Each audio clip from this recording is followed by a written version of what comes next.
こんにちは、投稿主のヨウムです。今回は、ドボルザークの人気室内楽曲、アメリカを解説します。よろしくお願いします。タイトル通り、これは彼がアメリカ滞在中に書いた作品です。異郷の空の下で生まれた伸びやかな旋律が魅力です。クラシック初心者でも楽しめる名曲ね。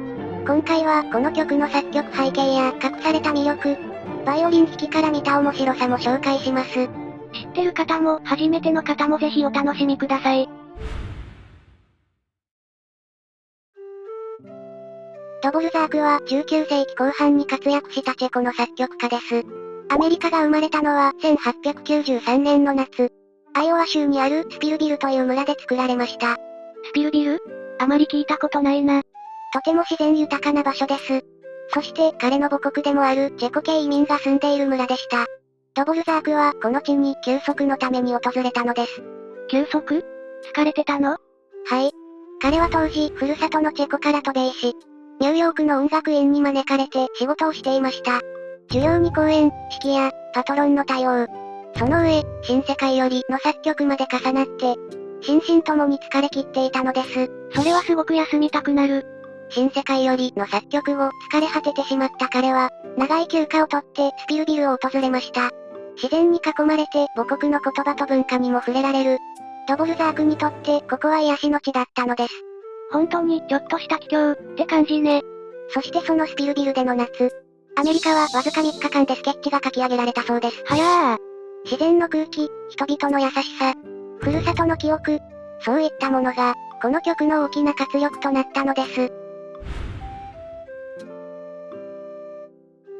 この曲、冒頭で流れてたけど、なんだか懐かしい感じがするわね。はい、懐かしさはアメリカの大きな魅力ですね。理由の一つは民族音楽の要素です。ドボルザークはチェコ、ボヘミア地方の出身。子供の頃からこの地方の独特の音楽に親しんで育ちました。というと、スラブ舞曲、とか？そうです。彼の音楽には民謡風の旋律やリズムが自然と根付いているのです。そして彼はアメリカ滞在中にも、現地の民族音楽にとても強い関心を持っていたんです。アメリカにも民族音楽ってあるの？もちろん、特に注目していたのが黒人霊歌やインディアンの歌です。彼は生徒たちにこう言ったそうです。君たちはなぜ、自分たちの民族音楽に関心を持たないんだ？じゃあその影響ってこの曲にも出てるの？はい。ただし、民族旋律をそのまま引用したわけではありません。音階やリズムの特徴など、あくまで影響を受けた形で反映されているのです。どんな風に現れているか、この後曲を聴きながら一緒に見ていきましょう。チェコの音楽とアメリカの民族音楽を取り入れた。これが懐かしさの一つのルーツなのね。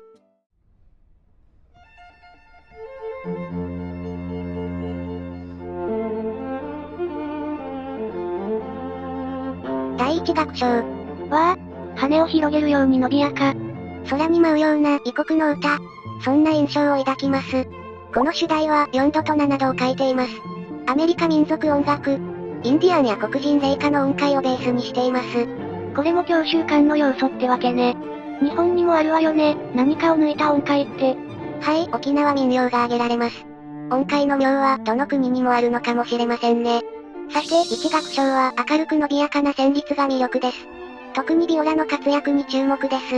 冒頭のメロディーもビオラだったわね。彼自身が楽団のビオラ弾きだったからかもしれませんね。もちろん他の楽器もたくさん活躍します。いいわね、聴きどころが盛りだくさん。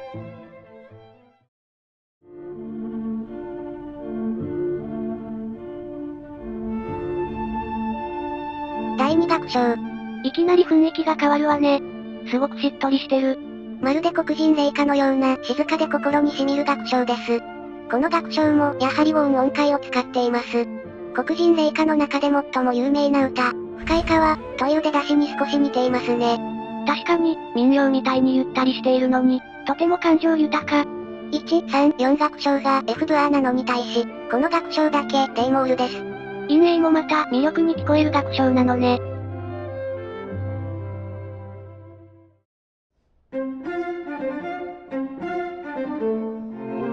わあ、舞曲みたいな楽章ね。はい、つくようなリズムが特徴的です。このリズムはボヘミア音楽をベースにしていると言われます。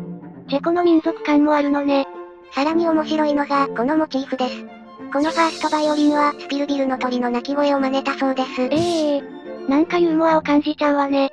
一方、このつくような手具とは対照的に、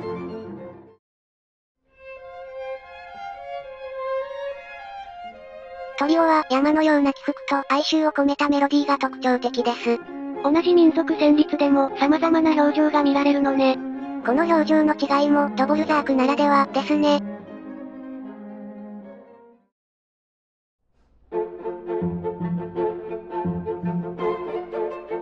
最終楽章。ワクワクするような音楽ね。とても爽やか、この曲の最後にふさわしいですね。特徴的なのはこの内声のリズムです。なんとアメリカ旅行中に乗った機関車のエンジン音の引用です。実は彼、すごく鉄道好きで、よく葉巻を加えて汽車を見に行ってたそうです。なんか一気に親しみやすさを感じてきた。また、この楽章をさらに魅力的にしているのが、中心の妙です。中心。例えばこの冒頭。最初は拍の頭から、でも2回目からはアウフタクトがかかっています。ふむふむ。その他にも、イントロの終わり、静拍に重みを置いた音形、からの一拍ずらして始まるメインメロディー。さらにその相槌はアウフタクトから始まるのです。確かに、初めて聞くと意外感がある。メロディーそのものの美しさはもちろん、リズムを駆使した躍動感もまた面白い楽章なのです。ヨウム、この曲は演奏していてどう？すごく楽しい曲ですよ。明るくてテンポも良くて合奏していて気持ちいいです。いいわね。でも、難しさはどうなの？初めてのチームにもおすすめできます。旋律がキャッチーでとても映えるんです。あと、意外と民族的な曲って合わせやすいんですよ。この曲の雰囲気が好きなら、ぜひ取り上げてほしいです。ただ、一定の技術力は前提になりますね。難易度で言うと、彼の交響曲に近いです。じゃあ、オケで弾ける人なら気持ちよく楽しめそう。そうですね。ちなみにうまく弾くコツはある？個人的には、リズムに注目すると一段と面白くなると思います。確かに、さっきも拍感が絶妙って言ってたわね。例えば1楽章の冒頭ですが、裏拍から始まっていますよね。もしこれが正拍からだった場合、結構のんびりしてしまいます。確かに、守りに入った音楽になりそう。裏拍から始まる生き生き感を大切にしたいですね。それ以外にも、この第一主題の特徴的なリズム。先ほど言った4楽章の不規則な始まり方など、型にはまらない自由なリズムを出せると素敵だと思います。なるほどね、工夫しがいがありそう。やりすぎるとダサくなってしまうので、スパイス程度に考えるのがいいかもですね。でも、そこまで突き詰めずとも本当にいい曲なので、室内楽が初めての人はぜひ弾いてほしいですし、ベテランの方も立ち返って楽しめる曲だと思います。というわけでエンディングです。改めて素敵な曲だったわ。異国で出会った懐かしい歌が胸いっぱいに広がる、そんな叙情深い曲だった。それは良かったです。この曲は彼のアメリカ時代が反映された唯一の弦楽四重奏曲です。異国の地で感じた旋律、ぜひ機会があれば楽しんでください。それでは解説はここまでとします。次はどうするの？少し大きな交響曲を紹介します。波のような旋律とロシアの壮大な情景、そんな傑作をご紹介します。了解、また見ていただけると嬉しいです。今回の詳しい内容はブログに載せていますので、興味があれば概要欄からご覧ください。最後までご視聴ありがとうございました。